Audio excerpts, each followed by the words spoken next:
और साथ साथ में हमारी 3 दीदियां हैं हमारे साथ में, इनका मैं परिचय कराऊंगा आपको एक करके। पहली दीदी है ममता दीदी है जो रोहतक से आई है, और आपको जान के खुशी होगी कि इनके स्वयं सहायता समूह के बारे में प्रधानमंत्री जी ने मन की बात में भी जिक्र किया। लाने के लिए तो बहुत लंबी संख्या है हमारे पास में, लेकिन कुछ मर्यादाएं, कुछ चीजें होती हैं जो बहुत सीमित अवस्था में रखनी पड़ती हैं। और दूसरी दीदी सरोज दीदी हैं जिनकी जो मिलेट्स के जो प्रोडक्ट्स हैं हरियाणा में नहीं पूरे देश में प्रसिद्ध हैं जिनके, वो दीदी भी अपनी एक्सपीरियंस शेयर करेंगी। और तीसरी दीदी किरण दीदी हैं, वो भी पलवल से आई है। रूपाली वो भी अपनी जो सक्सेस स्टोरी है वो शेयर करेंगे। तो सबसे पहला हक जो यदि प्रेस कॉन्फ्रेंस से किसी का बनता है तो इन्हीं का ही बनता है। तो मैं दीदियों को एक एक करके अपना बताएं। सबको मेरा नमस्कार। मेरा नाम मानता शर्मा है। मैं गांव लाखन माजरा जिला रोहतक से हूं। हरियाणा राज्य आजीविका मिशन के तहत 2015 में हमें हैंड ब्लॉक प्रिंट की ट्रेनिंग दिलवाई गई थी, जो कि हमने तुरंत अपना काम शुरू किया और अभी हमारा हैंड ब्लॉक प्रिंट का काम चला हुआ है। और इसमें लगभग 200-250 महिलाएं हमारे साथ में हैं करी थी, और पिछले साल का भी ऑर्डर हमारे पास में ही था। और अभी माननीय मुख्यमंत्री जी ने, प्रधानमंत्री जी ने 28 जुलाई को जो मन की बात में हमारे समूह की चर्चा करी थी।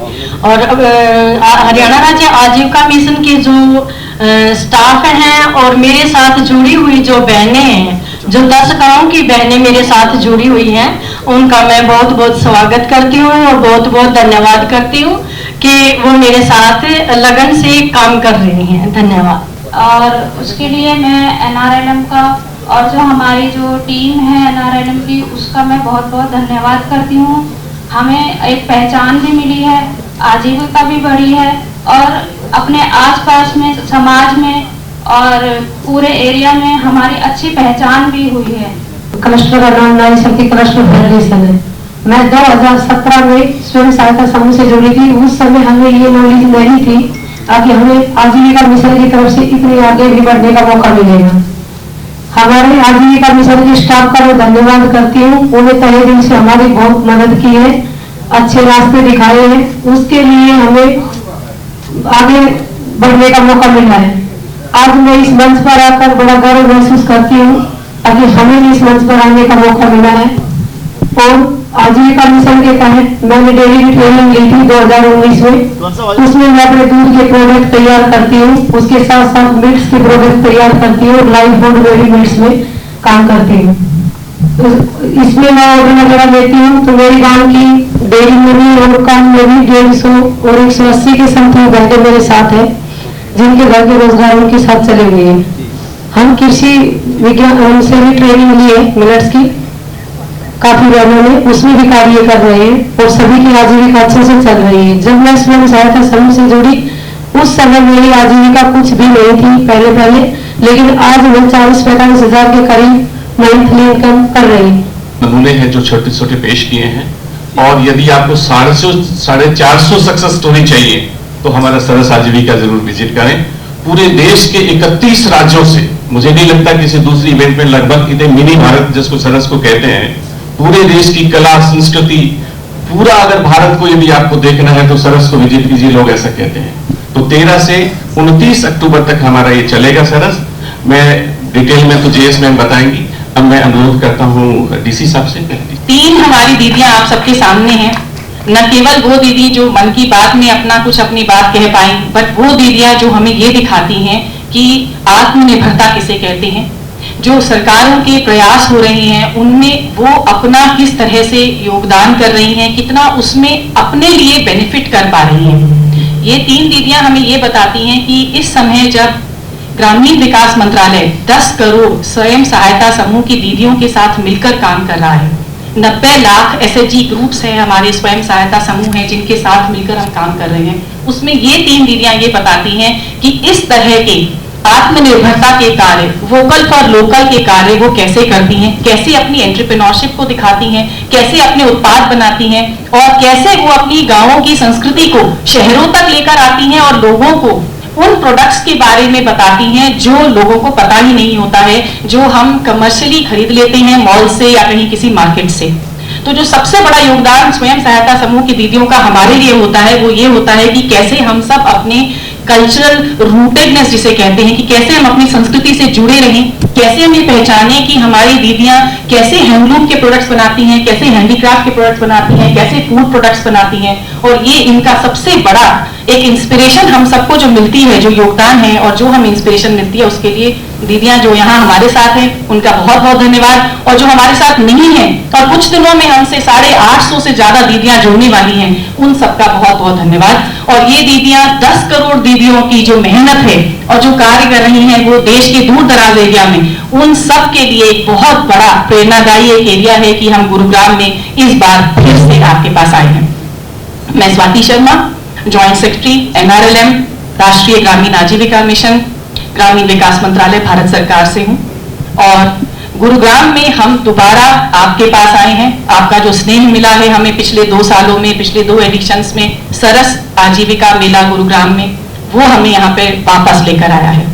आप सबका स्नेह मिला, सपोर्ट मिला, हमें बहुत ज्यादा प्यार मिला, लोगों की बहुत पहल हुई इस गुरुग्राम के मेले में। और इस बार ग्रामीण विकास मंत्रालय, राष्ट्रीय ग्रामीण आजीविका मिशन ये आशा करता है कि पहले से भी ज्यादा लोग यहाँ पर आएंगे, उनकी फुटफॉल्स ज्यादा होंगी, उतनी ही हमारी दीदियों की सेल्स ज्यादा होंगी। और जब वो घर जाएंगी तो वो न केवल गुरुग्राम को याद रखेंगी, न केवल गुरुग्राम प्रशासन को याद करेगी, न केवल ग्रामीण विकास मंत्रालय को याद रखेंगी, न केवल भारत सरकार के प्रयासों को समझेंगी कि क्या क्या किस तरीके से हो रहा है, बल्कि जब वो घर जाएंगी तो वो यहाँ से जो सीख कर जाएंगी कि कैसे आपको अपने सामान को सेल करना होता है, क्या कम्युनिकेशन स्किल्स होते हैं, मार्केटिंग की क्या स्ट्रैटेजीज हैं, दुनिया में क्या डिमांड है जिसके हिसाब से उन्हें भी अपने प्रोडक्ट्स में वो चेंजेस लाने हैं, ये सारी चीजों को ध्यान में रख के ये सरस आजीविका मेला ग्रामीण विकास मंत्रालय हर बार ऑर्गेनाइज करता है। हम ये मेला हर जगह जगह करते हैं। गुरुग्राम में इस बार जो इस फाइनेंशियल ईयर का फर्स्ट हमारा मेला है वो यहाँ पर है, जो 450 के करीब हमारे स्टॉल्स लगेंगे, जिसमें 850 से ज्यादा दीदियां हमारे साथ इसमें मुखातिब होंगी। वो आएंगी, अपने प्रोडक्ट्स को आपके सामने रखेंगी, वो ब्रांडिंग, पैकेजिंग, मार्केटिंग सबके बारे में न केवल सीखेंगी बट आपको भी बताएंगी कि गांवों में भी कैसे बदलाव आ रहे हैं, गांव हमारे कैसे बदल रहे हैं, कैसे हमारी दीदियां आजकल की रिक्वायरमेंट के हिसाब से अपनी चीजों को पेश कर रही हैं और कैसे वो मेहनत करके अपने पैरों पर खड़े होकर आज हमारे बीच हम सबके साथ हम सबको आगे बढ़ने की एक इंस्पिरेशन और प्रेरणा स्रोत का एक बहुत बड़ा आयाम बन चुकी हैं। तो आप सबका बहुत बहुत धन्यवाद। प्रधानमंत्री जी ने 15 अगस्त 2023 को स्वतंत्रता दिवस के 77वें स्वतंत्रता दिवस पर लखपति दीदी का एक इनिशिएटिव का एक अनाउंसमेंट किया। उन्होंने जब घोषणा की तब उन्होंने कहा कि हम ये चाहते हैं कि हमारी जो दीदियां हैं जिनको हम लखपति दीदी कहें, वो साल में एटलीस्ट मिनिमम 1 लाख रुपए कमा सके, मिनिमम है। हमारी ऐसी बहुत सारी दीदियां हैं, जैसे मैंने आपको बताया 10 करोड़ दीदियां हैं जिनके साथ ग्रामीण विकास मंत्रालय काम करता है। बहुत सारी दीदियां उससे बहुत ज्यादा करती हैं, बट मिनिमम हम ये कहते हैं कि लखपति दीदी वो होगी जो एक सालाना 1 लाख रुपए करे, यानी एक महीने में कम से कम 10 से 11,000, 9 से 11,000 के बीच में। तो जब ये प्रधानमंत्री जी ने अनाउंसमेंट किया और ग्रामीण विकास मंत्रालय इसकी रूपरेखा तैयार करने में लगा और इसके सारे डिटेल्स वर्कआउट किए, इस साल 11 मार्च 2024 को प्रधानमंत्री जी ने इसको लॉन्च किया। और उसके साथ साथ ही हमने ये रियलाइज किया कि केवल लखपति दीदियों को एंटरप्रेन्योरशिप की आयाम देने के लिए, उनके लिए अलग फैसिलिटीज देने के लिए, एंटरप्राइज फाइनेंसिंग को देखने के लिए, उसके साथ साथ ये जरूरी भी है कि उनको मार्केटिंग के ऐसे प्लेटफॉर्म्स प्रोवाइड कराए जाएं जहां पर वो अपने जो उत्पाद उन्होंने क्रिएट किए हैं, जो बनाए हैं अपनी मेहनत से, अपने बल से, अपने मन से, अपनी पूरी क्षमता से, और अपने जो जिन एरिया में वो रहते हैं उनकी जो इंग्रेडिएंट्स हैं उनको यूज करके जो वोकल फॉर लोकल की जो बात है उसको वो कैसे आगे ले जा सकते हैं, उसके लिए हमारी दीदियों ने ये ऑर्गेनाइज किया। और जब हमने ये 11 मार्च को किया, उसमें मंत्रालय इसमें कार्य करने लगा, तो आज यहाँ पर आपके साथ हैं। तो जो सरस गुरुग्राम आजीविका मेला हम कर रहे हैं वो 13 अक्टूबर से 29 अक्टूबर तक होगा। रोजाना होगा, 11 बजे से लेकर 9:30 बजे तक होगा। डेली इसमें शाम को कल्चरल इवनिंग्स होंगे हमारे, ऐसे हमने जो लोकल हमारे जितने भी न केवल हरियाणा के बल्कि केरला के, तमिलनाडु के, गुजरात के, बाकी जितने हमारे सांस्कृतिक कार्यक्रम हैं जो हमारी लोकल संस्कृति को दर्शाते हैं, जो बताते हैं कि ये सब चीजें हैं जो भारत का धरोहर है और ये सब चीजें हैं जो हमें अपने बच्चों को बतानी चाहिए कि ये भारत है। इस तरह से हमारे लोग मेहनत करते हैं, इस तरह से हमारी जो क्रिएटिविटी है, वो सृजनात्मक जो कार्य होते हैं वो ऐसे होते हैं, उन सबको ऑर्गेनाइज किया गया है। मंत्रालय दिल्ली इसका एक ऑर्गेनाइजेशन करेगा। और आपको ये बताते हुए बहुत खुशी हो रही है कि इस साल हमारा ये 26वां सरस आजीविका मेला होगा। हमने सबसे पहला मेला जो किया था ग्रामीण विकास मंत्रालय ने 1999 में किया था, और अब ये हमारा 26वां मेला होगा। हम 25 साल पूरे कर चुके हैं, और अब गुरुग्राम में ही अगेन हमारे लिए एक बहुत ही लकी चीज है कि हम ये कहते हैं कि बड़े मन से हम खुश होते हैं कि 26वां जो है वो हमारा यहाँ पर हो रहा है। और इसमें कई चीजें हम हर बार की तरह जब हम करते हैं तो कुछ नई चीजें हम हर बार ऐड करते हैं। इस बार जो सबसे बड़ी चीज हमने ऐड की है वो है गुरुग्राम प्रशासन के साथ हाथ जोड़ने। और जो आज हमने इनके साथ हाथ जोड़ा है, हमने जो हैंडशेक किया है वो ये कि इस पूरे कार्यक्रम में जो लेजर वैली ग्राउंड में होगा, सेक्टर 29 में होगा गुरुग्राम में, 13 अक्टूबर से 29 में, उसमें गुरुग्राम प्रशासन, म्युनिसिपल कॉर्पोरेशन गुरुग्राम, पुलिस प्रशासन, कमिश्नर पुलिस सर और उनका सारा जो डिपार्टमेंट है हमारे साथ बिल्कुल मिलजुल कर रहा है। क्योंकि हम सब जानते हैं कि जब हमें दीदियों को लखपति दीदी बनाना है तो कोई कार्य ये अकेला अपने आप नहीं किया जा सकता। हमें अपने सारे साथी बंधुओं को, हमारे अपने सभी दोस्तों को, हमारे अपने सभी मित्रजनों को, परिवारजनों को, सबको इसमें साथ रखना होगा। और इसीलिए हमने इस बार सबसे पहले जितनी भी ये सारा जो काम चल रहा है उसमें हमने प्रशासन की भी मदद ली है, और जो मंत्रालय अपना कार्य करता है दीदियों के को कैसे प्रोवाइड करना होता है हम उसमें अपना काम कर रहे हैं। हमारा इस पूरे इसमें सपोर्ट में जो हम काम कर रहे हैं उसमें एक और एजेंसी है जिसका हर साल हमेशा बहुत भरपूर सहयोग रहता है, और वो है NIRDPR, national institute of rural development and Panchayati Raj. ये हमारे साथ हमेशा लगा रहता है, हैदराबाद में है, इसकी एक ब्रांच दिल्ली में है, हमारे कटारिया जी, रंजीलाल कटारिया जी वहीं से हैं। और जो NIRDPR है वो मंत्रालय का एक सपोर्ट ऑर्गेनाइजेशन है, और हमारे साथ इन मेलों को ऑर्गेनाइज करने में, ग्राउंड के स्तर के इश्यूज को ऑर्गेनाइज करने में बहुत मदद करता है। तो अपार्ट फ्रॉम दैट मैं आपसे 2-4 चीजें मेन जरूर ये बताना चाहूंगी कि इस मेले को नया रूप देने के लिए हमने इस बार ऐसे किया कि जो आप लोग हर बार आते हैं देखते होंगे कि दीदियों के स्टॉल लगते हैं, तो 450 स्टॉल लगते हैं। ये दीदियां जो होती हैं ये दीदियां वही हैं जो SRLM के द्वारा सपोर्टेड है या NRLM के द्वारा सपोर्टेड है। तो आपको जरूर ये बात क्लियर करना चाहूंगी कि ऐसा नहीं है कि इसमें कोई भी हैंडीक्राफ्ट या कोई भी हैंडलूम आर्टिजन्स आ जाते हैं। इसमें केवल ये दीदियों के लिए प्रोग्राम है। जो ग्रामीण विकास मंत्रालय का राष्ट्रीय ग्रामीण आजीविका मिशन का जो प्रोग्राम है, जो हमारी रूरल विमेन के साथ है, दीदियों के साथ है, वही यहाँ पर आती हैं जो स्टेट्स के हिसाब से सपोर्टेड होती हैं। उनकी सब जो एंट्रीज होती हैं वो केवल एक ऑनलाइन प्रक्रिया के द्वारा होती है, जो अब बिल्कुल पुख्ता हो चुकी है, फ्रीज हो चुकी है, और उसके बाद अब दीदियां सारी हमारे यहाँ आ रही हैं। तो जब ये प्रोग्राम हो जिसमें होता है तो इसमें हमने इस बार एक नॉलेज पेविलियंस लगाया है। हमने ये सोचा कि हर बार हम स्टॉल्स लगाते हैं, अब उन स्टॉल्स को किस तरह से करें कि लोग अपने अपने प्रदेशों में जाने की जब बात करते तो वो जा नहीं पाते। यानी कि अगर हम देख रहे हैं कि कोई मेघालय की एक दीदी है, उनके साथ ही उत्तर प्रदेश की होती है, उनके साथ ही गुजरात होता है, उनके साथ ही तमिलनाडु होता है, और किसी का मन करता है कि मैं उत्तर प्रदेश की सारी चीजें देखूं या मैं मेघालय में क्या होता है उसकी सारी चीजें देखूं, तो इस बार हमने स्टॉल्स को पेविलियंस के तौर पे कन्वर्ट कर दिया है। यानी कि जब आप इस बार आएंगे हमारे मेले में तो आप स्टेट पेविलियंस देखेंगे। तो 30 से अधिक प्रदेश हमारे साथ इसमें सारे हैं। तो आपको यूपी पेविलियन दिखेगा, आपको उत्तर प्रदेश दिखेगा, आपको गुजरात दिखेगा, आपको हरियाणा दिखेगा, और इसीलिए जितने नॉर्थ ईस्ट के प्रदेश हैं, जैसा कटारिया जी ने बताया, उन सब के लिए हमने एक नॉर्थ ईस्ट डेडिकेटेड पेविलियन बना दिया है। तो आइडिया ये है कि न केवल उनको एक आइडेंटिटी मिले, बट हमें भी एक बहुत उत्साहित भावना होती है कि ये सब इकट्ठे मिलजुल कर दीदियां अपने कार्यों का, अपने अनुभवों को लोगों के साथ साझा कर रही हैं। न केवल वो कुछ सीख रही हैं, लोगों के लिए भी वो पूरा प्रदेश कैसे एक प्रेरणा स्रोत की तरह सामने आता है, इस तरह का कार्य होगा। तो जो इसी तरह से हमने स्टेट पेविलियंस के साथ साथ एक नॉलेज पेविलियन लगा है। नॉलेज पेविलियन में आपने देखा होगा कि भारत सरकार का जो अब बहुत ज्यादा पुरजोर प्रयास रहा है वो है कन्वर्जेंस पे, जिसे कहते हैं होल ऑफ गवर्नमेंट अप्रोच, कि जब भी हमें कोई भी चीज, कोई भी बेनिफिट, कोई भी किसी भी तरह के अपने सिटीजन्स को हमें उनको स्ट्रेंथन करना हो, एम्पावर करना हो, विमेन एम्पावरमेंट करना हो, महिला सशक्तिकरण की बात हो, जितने भी हमारे प्रयास हो उसमें सारे डिपार्टमेंट्स, मिनिस्ट्रीज मिलकर काम करें। तो जो नॉलेज पेविलियन है ये हमारा जो है बिल्कुल सामने ही लगा रहेगा। हम चाहेंगे आप जरूर इसमें भी आइएगा। इसमें जितने भी मंत्रालयों के साथ हमारे ग्रामीण विकास मंत्रालय के साथ मिलकर हम काम कर रहे हैं, चाहे वो कृषि मंत्रालय है, फिशरीज है, चाहे वो डिपार्टमेंट मिनिस्ट्री ऑफ कॉमर्स है, DPIIT है, जितने भी मंत्रालय हैं उन सब के साथ मिलकर हमने ये ऑर्गेनाइज किया है नॉलेज पेविलियन। दिन में वो आएंगे, लोगों को बताएंगे कि वो किस तरह से दीदियों की मदद करते हैं, किस तरह से अपने कार्य कर रहे हैं। तो इंफॉर्मेशन डिसेमिनेशन के लिए हमने ये रखा है। इसके साथ ही साथ हमने एक लर्निंग पेविलियन रखा है। लर्निंग पेविलियन जो है वो हमारी दीदियों के लिए है कि जो भी हमारी दीदियां यहाँ पर आई हैं और जो बाकी भी जो एक्सपोजर विजिट्स के लिए भी दीदियां आ रही हैं वो इन पेविलियंस में आएंगी और देखेंगी, सीखेंगी कि मार्केटिंग कैसे की जाती है, कम्युनिकेशन कैसे की जाती है। ONDC हमारे साथ है जिस पर हम ई-सरस, एक हमारा मार्केटिंग प्लेटफॉर्म है ग्रामीण विकास मंत्रालय ऑफ जो ग्रामीण विकास मंत्रालय है उसको अब हम ONDC पर ले आए हैं। तो जो ई-सरस है, आप अपना डिजिटल मार्केटिंग कैसे कर सकते हैं।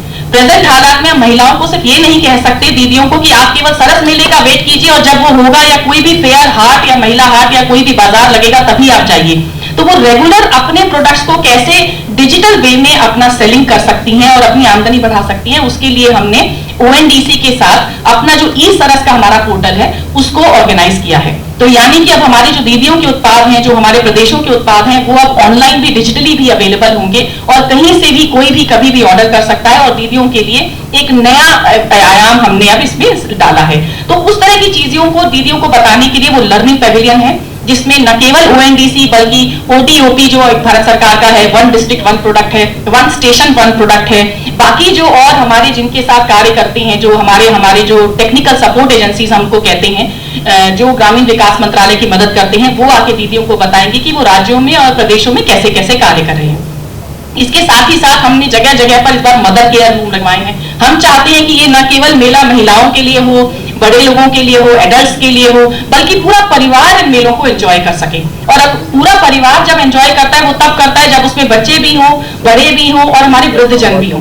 तो बच्चों के लिए हमने किड्स जोन रखा है कि बच्चे अगर बैठना चाहते हैं, खेलना चाहते हैं तो वहां चले जाएं। जो माताएं हैं जो बच्चों को फीड करा रही हैं उनके लिए हमने मदर केयर रूम रखा है कि वो ऐसा ना हो कि घर में बंद हो जाएं कि क्योंकि हमारे बच्चे छोटे हैं और उनको फीड कराना होता है तो हम कंफर्टेबल नहीं होंगे किसी मेले में। तो भारत सरकार में जब हमने ग्रामीण विकास मंत्रालय में किया तो हमने मदर केयर रूम रखा है जहाँ पे वो सुविधाएं प्रोवाइड की जाएंगी, जहाँ वो बैठेंगी, रेस्ट कर सकती हैं, बच्चों को फीड करा सकती हैं, डायपर चेंजिंग स्टेशन होगा, बच्चों को कपड़े चेंज करा सकती हैं, जैसा भी हो कंफर्टेबल हम उनको रखने के लिए कर रहे हैं। और जो हमारे वृद्धजन हैं, हमारे माता पिता हैं, हमारे जो घर के बड़े दादा दादी नाना नानी होते हैं, वो भी जरूर आए और इन मेले को इसको अपना एंजॉय करें। उसके लिए भी हमने उनके लिए सीटिंग अरेंजमेंट्स इतने अच्छे किए हैं कि वो जहां मन चाहे बैठें, जहां मन चाहे अपना रिलैक्स करें और या वो बच्चों के पास किड जोन वाले एरिया के आसपास भी बैठ सकते हैं। इसके साथ ही साथ हमने ये भी देखा है कि जब हम ऐसा काम करते हैं तो लोग जब इतने लंबे समय के लिए आते हैं और लोग ठहरे हैं, शॉपिंग कर रहे हैं, तो उनको खाने को भी अच्छा चाहिए। और इसलिए इस बार गुरुग्राम में ही हम हर बार 30 अपने लाइव फूड स्टॉल्स लगाते थे, इस बार हम 50 लाइव फूड स्टॉल्स लगा रहे हैं। एक इंडिया फूड कोर्ट हम पूरा एस्टेब्लिश कर रहे हैं। इंडिया फूड कोर्ट में भारत के 30 से अधिक प्रदेशों के लाइव फूड स्टॉल्स लगे होंगे। आप आइए, आप अपने दोस्तों के साथ आइए, परिवार के साथ आइए, खाइए पीजिए, एंजॉय कीजिए, कल्चरल प्रोग्राम देखिए। हमने सेलिब्रिटी आर्टिस्ट भी किए हैं। हम 19 तारीख को फर्स्ट सेलिब्रिटी आर्टिस्ट आपके पास आएंगे, वो हम आपको बताएंगे। वो अभी आप लोगों के लिए सरप्राइज है, अगले 1 या 2 दिनों में हम आपको भी बताएंगे। हमारे वो भी सारे कार्यक्रम हैं। इंडिया फूड कोर्ट में हम इस बार अगेन गुरुग्राम प्रशासन की तरफ से एक बहुत अच्छा खुद ही एक ऑफर आया कि हम सोच रहे थे कि हम इसको ऑनलाइन कैसे करा सकते हैं कि जो यंग हमारे लोग होते हैं, जब वर्किंग डेज हैं तो लोग कैसे हमारे मेले का आनंद ले सके। तो उसके लिए हम जो हमारे जो फूड पार्टनर्स हैं उनके साथ बात कर रहे हैं कि आप ऑर्डर प्लेस कीजिए, दीदियां यहाँ से सामान करेंगी और आप वहां पे जाके लोग उनके साथ टाई अप कर सकते हैं और आप जहां कार्य करते हैं वहां पर भी आपको वही खाना बनाया जो दीदियां अपने इंग्रेडिएंट्स से बनाती हैं, अपने मन से बनाती हैं, वो सब आपके पास पहुंच जाएंगे। इसमें एक चीज आपको और बताना चाहूंगी कि जो दीदियां इंग्रेडिएंट्स यूज करती हैं, जो मसाले यूज करती हैं, वो यहाँ वहां से मार्केट से खरीद के नहीं करती हैं, वो अपने घरों से पीछे से ही लेकर आती हैं। तो अगर आप केरला वाले काउंटर में जाएंगे, पंजाब में जाएंगे या उत्तरांचल में जाएंगे, आप देखेंगे कि वही प्रोडक्ट्स लेकर आ रहे हैं, वो मसाले भी वही लाते हैं जो घरों में पीछे यूज करते हैं, जो लोकल इंग्रेडिएंट्स हैं। तो जो लोकल क्विजीन्स हैं उन सबको आपको आप नोटिस करेंगे जब आप आएंगे और एंजॉय करेंगे कि एक्चुअली में वो जो फ्लेवर है एक जो नॉर्मल आप एक डोसा खाते हैं या किसी पर्टिकुलर कोई एक छोला भटूरा खाते हैं या आप मक्के की रोटी खाएंगे, उन सब का जो स्वाद होगा वो आपको 100% डिफरेंट लगेगा। ये हमारा एश्योरेंस है, क्योंकि ये टाइम टेस्टेड है। हमने पहले मेलों में भी देखा है कि जितने भी हमारा फीडबैक आता है उसमें हमेशा हमें ये फीडबैक मिलता है कि ये एक्चुअल वही क्विजीन का टेस्ट है जो हमें बैक होम बैक स्टेट में जाके मिलता है। तो इस तरह से जो प्रदेशों के लिए हम काम कर रहे हैं, दीदियों के लिए कर रहे हैं, उसमें आप सबका भरपूर सहयोग चाहिए। और इसलिए आप सबसे मेरी ये रिक्वेस्ट है ग्रामीण विकास मंत्रालय की तरफ से, भारत सरकार की तरफ से, कि इसका पुरजोर प्लीज प्रचार प्रसार कीजिए। आप लोग अगर न केवल कुछ छोटी छोटी स्टोरीज या कुछ उसमें करें, मैंने पिछली बार भी यही गुरुग्राम में प्रेस कॉन्फ्रेंस में एक बार रिक्वेस्ट की थी कि अगर आप एक series of stories daily basis पर निकालें, या आप अपने जो किसी दीदी के कामों को लेकर, जब 450 स्टॉल्स हैं, हमारे पास 850 दीदियां हैं, आप उनसे बात करें, आप उनकी जर्नी के बारे में पता करें, आप उनका जो लखपति दीदी आई हैं उनसे बात करें। बहुत कुछ हमें चाहिए, हमारी रिस्पॉन्सिबिलिटी है कि हम लोगों को बताएं कि क्या क्या कार्य हमारे गाँव में हो रहे हैं और हमारे गाँव कैसे बदल रहे हैं और हमारी दीदियां कैसे लखपति दीदियां बन रही हैं। तो सबके साथ आप सबका यहाँ आने के लिए बहुत बहुत धन्यवाद। मंत्रालय की तरफ से, मेरे अपनी तरफ से, मेरे अपने जितने कोलीग यहाँ बैठे हैं उन सब की तरफ से आप सब दिक्कतें होती हैं, तो उसको लेकर के गुरुग्राम जिला प्रशासन की तरफ से क्या कुछ लोगों को जो है सेफ्टी जोन जो है मिल पाएंगे और वो आराम से आकर के यहाँ पर इसको मेले को जो है एंजॉय कर पाएंगे, उसके बारे में? ज़रूर। देखिए, इसके 2-3 एस्पेक्ट्स हैं। एक तो जो मेला है वो लेजर वैली पार्क सेक्टर 29 में है। हम सभी जानते हैं कि बहुत अच्छी तरीके से वो पब्लिक ट्रांसपोर्ट से भी कनेक्टेड है, तो ज़रूरी नहीं कि लोग अपनी प्राइवेट व्हीकल्स में ही आएँ। अगर वो पब्लिक ट्रांसपोर्ट यूज़ करते हैं, चाहे वो मेट्रो है, चाहे वो सिटी बस है, तो उससे भी बहुत आराम से वो वेन्यू तक पहुंच सकते हैं। उसके अलावा हमने काफ़ी बड़ी मात्रा में कई एकड़्स ऑफ लैंड आइडेंटिफाई की है पार्किंग के लिए, और हम लगभग 5 से 7 हज़ार व्हीकल्स की पार्किंग का प्रबंध भी करेंगे। डीसीपी ट्रैफिक से भी हमारी मीटिंग हो गई है और ट्रैफिक पुलिस के बड़ी संख्या में जवान वहाँ पे मौजूद रहेंगे ताकि पार्किंग में लोगों को किसी प्रकार की परेशानी ना आए। जो मेला कैंपस है उसके अंदर सिक्योरिटी भी बहुत अच्छे से रहेगी। डेडिकेटेड एक पुलिस पोस्ट वहाँ पे बनाई जाएगी। महिला पुलिसकर्मियों की प्रेजेंस भी वहाँ पे रहेगी ताकि पूरी की पूरी फैमिली देर रात तक भी सुरक्षित तरीके से उसमें घूम सके। लॉस्ट एंड फाउंड काउंटर्स हैं, उस तरह की चीज़ें भी वहाँ पे व्यवस्थाएं की गई हैं। पूरा का पूरा जो एरिया है वो वेल लिट होगा ताकि रात को भी किसी प्रकार की असुरक्षा फैमिलीज़ में, लोगों में ना महसूस हो। हमने सिविल वर्क के तौर पे भी उस ग्राउंड की लेवलिंग करना, वहाँ पे कारपेटिंग करना, वहाँ पे स्ट्रीट लाइट्स, ये चीज़ें कर दी गई हैं। तो मुझे पूरा विश्वास है कि फैमिलीज़ के लिए एक बहुत अच्छा ये अनुभव और एक्सपीरियंस रहेगा। और ना केवल मेले को घूमना या वहाँ पे शॉपिंग करना बट उसके जो और बाकी पार्ट्स भी हैं, चाहे वो फूड कोर्ट है, चाहे कल्चरल इवेंट्स हैं जो इवनिंग्स में वहाँ पे होंगे, तो एक तरीके से फुल पैकेज है फैमिलीज़ के लिए। और सबसे इम्पोर्टेंट बात ये है कि बच्चों को विशेषकर परिवारों में ये उनके जो हमारा जो रिच कल्चरल हेरिटेज है उससे कनेक्ट करता है। और ये एक, जैसे मैंने कहा कि जो दीदियाँ हैं उनकी जर्नी कैसी रही है, किस प्रकार से उन्होंने बहुत ही गरीब बैकग्राउंड से, हम्बल बैकग्राउंड से उठ करके वो यहाँ तक पहुँची हैं। परिवारों को, बच्चों को वो जर्नी देखने को मिलेगी। इसलिए मैं रिक्वेस्ट करूँगा कि हमारे गुरुग्राम के सभी लोगों को ये विज़िट करना चाहिए और हम बहुत होपफुल हैं कि इस बार का फुटफॉल हमारा बहुत अच्छा होगा। गुड़गांव के आरडब्ल्यू और एनजीओ की क्या भूमिका रहेगी? आज हमने इस प्रेस ब्रीफिंग के जस्ट बाद आरडब्ल्यूएस को भी आमंत्रित किया है बैठक के लिए, और हमने देखा है कि चाहे कोई भी इस तरह की चीज़ें हों, जब प्रशासन की तरफ से हम आरडब्ल्यूएस को, एनजीओज़ को इन्वॉल्व करते हैं तो उनकी तरफ से हमें बहुत अच्छा सहयोग मिलता है। अभी रिसेंटली जब इलेक्शंस थे उसमें भी हमने आरडब्ल्यूएस से सहयोग लिया था और बहुत अच्छी जगह, कई जगह हमने देखा कि आरडब्ल्यूएस के कोऑपरेशन से बहुत अच्छी मात्रा में अच्छा वोटर टर्नआउट रहा। इसी प्रकार जब इस तरह के आयोजन होते हैं तो आरडब्ल्यूएस ने हमें सहयोग दिया है। आज भी हम उनसे यही आग्रह करेंगे कि आरडब्ल्यूएस अपने एरिया, अपने जो सोसाइटीज़ हैं उनमें लोगों को जागरूक भी करें और उन लोगों को जोड़ें। जो भी पब्लिसिटी मटेरियल होगी हम आरडब्ल्यूएस के ज़रिए लोगों तक पहुंचाएंगे सोसाइटीज़ में। और अगर आरडब्ल्यूएस की तरफ से कोई सुझाव आते हैं कि किस प्रकार से इसको और कामयाब बनाया जा सकता है मेले को, उस पर हम एक्ट करेंगे।